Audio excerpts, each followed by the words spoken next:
우리 다 함께 찬송가 300장 부르심으로 새벽 기도회를 드리겠습니다.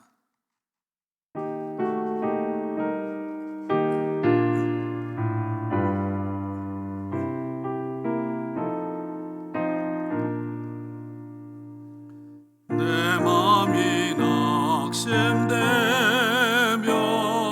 근심에 눌릴 때 주께서 내게 오사 위로해 주시네. 가는 길 캄캄하고 괴로움 많으나 주께서 함께하면 내 짐을 지시네. 그네가 내게 족하네. 그 은혜가 족하네. 이 괴로운 세상 지날 때 그 은혜가 족하네. 희망이 사라지고 친구 날 버릴 때 주 내게 속삭이며 새 희망 주시네. 싸움이 맹렬하여 두려워 떨 때에 승리의 왕이 되신 주 음성 들리네. 그네가 내게 족하네. 그 은혜가 족하네. 이 괴로운 세상 지낼 때 그 은혜가 족하네. 번민이 가득 차고 눈물이 흐를 때 주 나의 곁에 오사 위로해 주시네. 환난이 닥쳐와서 어려움 당할 때 주님의 능력이 본 원수를 이기네. 그네가 내게 족하네. 그 은혜가 족하네. 이 괴로운 세상 지날 때 그 은혜가 족하네.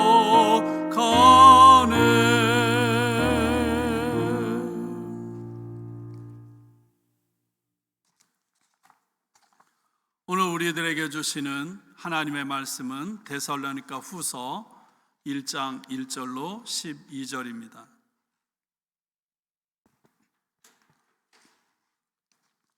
우리 함께 봉독하겠습니다. 바울과 실로아노와 디모데는 하나님 우리 아버지와 주 예수 그리스도 안에 있는 데살로니가인의 교회에 편지하노니 하나님 아버지와 주 예수 그리스도로부터 은혜와 평강이 너희에게 있을지어다. 형제들아, 우리가 너희를 위하여 항상 하나님께 감사할지니 이것이 당연함은 너희의 믿음이 더욱 자라고 너희가 다 각기 서로 사랑함이 풍성함이니 그러므로 너희가 견디고 있는 모든 박해와 환난 중에서 너희 인내와 믿음으로 말미암아 하나님의 여러 교회에서 우리가 친히 자랑하노라. 이는 하나님의 공의로운 심판의 표요 너희로 하여금 하나님 나라에 합당한 자로 여김을 받게 하려 함이니 그 나라를 위하여 너희가 또한 고난을 받느니라. 너희로 환난을 받게 하는 자들에게는 환난으로 갚으시고 환난을 받는 너희에게는 우리와 함께 안식으로 갚으시는 것이 하나님의 공이시니 주 예수께서 자기의 능력의 천사들과 함께 하늘로부터 불꽃 가운데 나타나실 때 하나님을 모르는 자들과 우리 주 예수의 복음에 복종하지 않는 자들에게 형벌을 내리시리니 이런 자들은 주의 얼굴과 그의 힘의 영광을 떠나 영원한 멸망의 형벌을 받으리로다. 그날에 그가 강림하사 그의 성도들에게서 영광을 받으시고 모든 믿는 자들에게서 놀랍게 여김을 얻으시리니 이는 우리의 증거가 너희에게 믿어졌습니다. 이러므로 우리도 항상 너희를 위하여 기도함은 우리 하나님이 너희를 그 부르심에 합당한 자로 여기시고 모든 선을 기뻐함과 믿음의 역사를 능력으로 이루게 하시고 우리 하나님과 주 예수 그리스도의 은혜대로 우리 주 예수의 이름이 너희 가운데서 영광을 받으시고 너희도 그 안에서 영광을 받게 하려 함이라. 아멘. 오늘도 주님의 은혜가 여러분 가운데 가득하기를 축원합니다.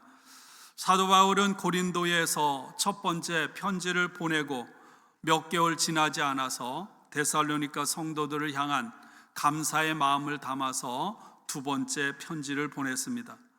비록 데살로니가에 2개월에서 3개월밖에 머물러 있지 않았지만 그들을 향한 관심은 끊이지 않았습니다.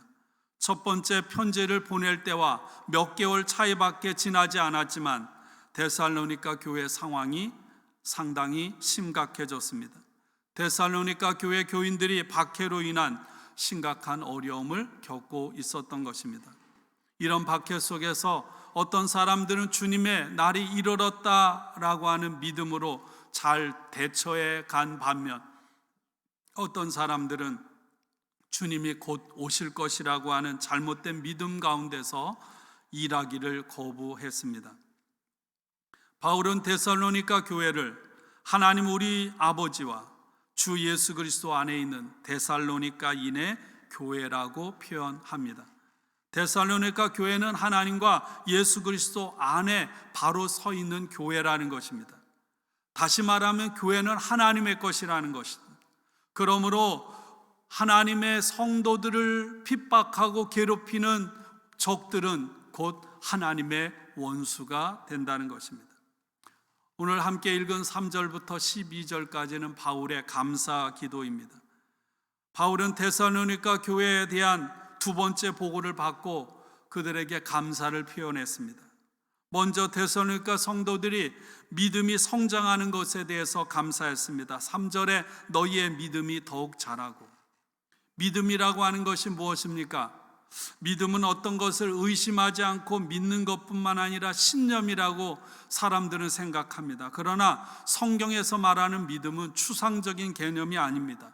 어떤 농부가 아니면 일꾼이 노동을 하는 것처럼 구체적인 행동이 따르는 것이 믿음입니다.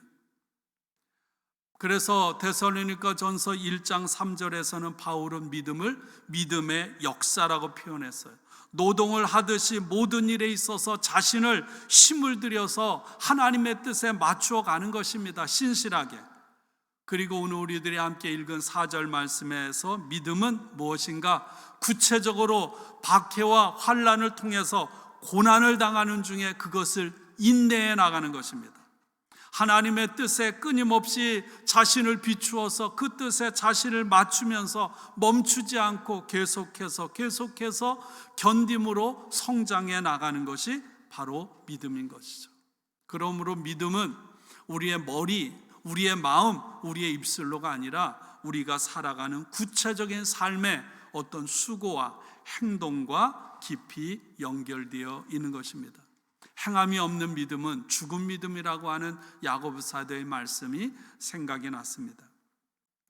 두 번째로 바울은 데살로니가 교회 성도들이 교회 안에서 서로 사랑이 구체적으로 실천되는 것으로 인해 감사했습니다. 너희가 다 각기 서로 사랑함이 풍성함이니. 데살로니가 성도들은 모든 박해와 환난을 견뎌내고 어떤 상황 속에서 인내를 잃지 않았습니다. 이것은 데살로니가 교회뿐만 아니라 여러분 초대교회 모든 성도들의 신앙의 모습이었습니다. 우리는 데살로니가 교회 성도들이 구체적으로 어떤 박해와 어떤 환난을 당했는지 우리는 잘 모릅니다. 그러나 그들이 어떤 환경 속에 처해 있는지 우리는 잘 알 수 없어요. 그럼에도 불구하고 여러분 그들은 인내함으로 잘 이겼다는 것입니다. 데살로니가 교회를 이루고 있는 성도 한 사람 한 사람이 어떤 사람이었는지 우리는 데살로니가 편지를 통해서 그들의 이름을 알 수가 없어요. 박해와 시련 속에서도 믿음과 사랑의 삶을 살아갔던 이름도 알 수 없는 그런 데살로니가 교회 성도들 한 사람 한 사람이 사도 바울에게 있어서 자랑이었습니다. 오늘 만나교회가 존재하는 것 또한 여러분들 한 분 한 분의 믿음의 역사와 사랑과 수고와 헌신으로 이루어진 것임을 믿기에 여러분을 자랑하고 여러분 한 분 한 분에게 감사를 드립니다. 하나님은 어떤 하나님인가? 공의의 하나님이라고 했습니다. 주님이 다시 오시는 그날, 그리스도인들에게는 그날까지 환난과 핍박이 끊이지 않을 것입니다. 아니, 이 땅에서 그리스도인으로 살아간다는 것 그 자체가 여러분 박해와 고난을 끌어안고 살아가는 삶입니다. 그러나 분명한 것은 여러분 하나님께서는 고난을 통해서 우리 모두를 하나님 나라에 합당한 사람으로 빚어 가시는 줄로 믿습니다. 우리가 겪는 고난은 결코 헛되지 않고요, 우리가 겪는 고난은 하나님 나라를 위해 받는 것입니다. 주님이 다시 오시는 그날 여러분 우리가 겪은 고난은 말할 수 없는 기쁨과 위로와 상급이 될 것입니다. 그래서 오늘 말씀에는 하나님 나라의 심판의 표시라고 그렇게 말씀하고 있는 것입니다.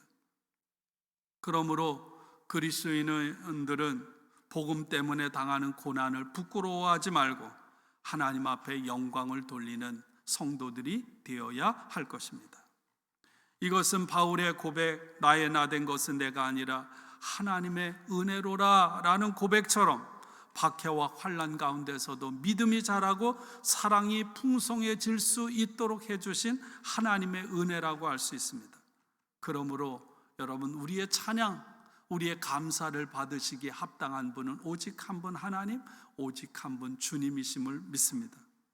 그러나 우리가 오해해서는 안 되는 것, 주의해야 하는 것들이 있습니다.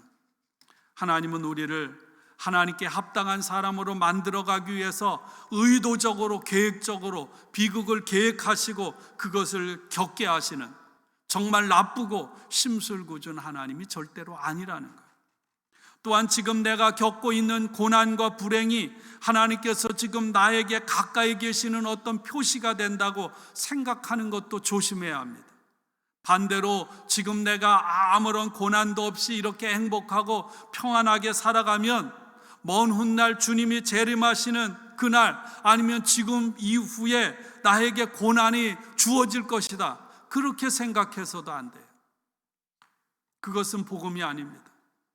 바울이 전하는 관심은 데살로니가 교인들로 하여금 지금 박해를 당하고 자신을 괴롭히는 사람들은 반드시 하나님의 심판을 받게 될 것이라는 약속을 통해서 지금 고난 가운데 있는 그들이 위로를 받도록 하시는 게 목적이 있는 거예요. 하나님의 공의로운 심판을 누구도 피해갈 수 없어요. 그 누구나 다 하나님의 심판대 앞에 서게 될 것입니다. 오늘 6절 8절은 이렇게 말해요. 너희로 환난을 받게 한 자들에게는 환난으로 갚으시고 하나님을 모르는 자들과 우리 주 예수의 복음에 복종하지 않는 자들에게 형벌을 내리시리니. 하나님은 당신의 자녀 삼으신 성도들의 고통을 기억하시고 억울함을 풀어주시는 하나님, 힘없는 사람을 억압하고 고통을 주는 사람들에게 보응하시는 하나님, 그래서 힘없는 자들에게 하나님은 유일한 희망이 되시는 분임을 믿습니다. 하나님은 환난을 당하는 성도들에게 오늘 7절에 보면 안식으로 갚으신다고 했어요. 안식이라는 말은 환난과 박해로부터 해방되는 것입니다. 쉼을 주는 거예요. 결국 주님이 다시 오시는 그날 궁극적으로 하나님 나라에서 그런 사람들은 복을 누리게 될 것입니다. 데살로니가 전서 4장 17절, 5장 10절 데살로니가 전서의 말씀으로 말하면 주님 곁에서 주님과 함께 영원히 살게 될 것입니다. 그러나 믿지 않는 자들, 믿는 자들을 핍박하는 사람들은 주님의 곁에서 영원토록 추방당할 것이라고 말씀하고 있습니다. 믿는 자들은 주님이 다시 오시는 그날 놀랍게 될 거예요. 놀라움을 금치 못할 것입니다. 그날 주님은 성도들로부터 영광을 받게 될 거예요. 깜짝 놀랄 것입니다, 성도들은. 그러나 여러분, 바울은 이 데살로니가 후서를 기록한 사람은 주님이 다시 오시는 그날 공의로우신 하나님의 심판과 영광을 얻게 되실 예수 그리스도 주님 앞에 서게 될 성도의 모습을 아주 자세하게 설명하는 데 관심을 두지 않아요. 주님은 성도들이 지나치게 종말의 마음을 뺏기지 않기를 원하시는 거예요. 그리고 지금 겪고 있는 크고 작은 고난들을 겪을 때마다 종말이 이르렀다, 심판이 이르렀다고 생각하거나 주장하기를 원하지 않습니다. 어떤 사람들은요, 이 시대에 벌어지는 모든 일을 다 종말이 왔다고, 심판이 왔다고 그렇게 가르치고 믿는 사람들이 얼마나 많은지 몰라요. 초대교회는 말할 수 없는 심각한 박해와 그로 인해 고난을 당했음에도 불구하고 여러분 들판의 불처럼 여러분 급속하게 복음은 번져 나갔습니다. 그러나 오늘 우리들은 어떻습니까?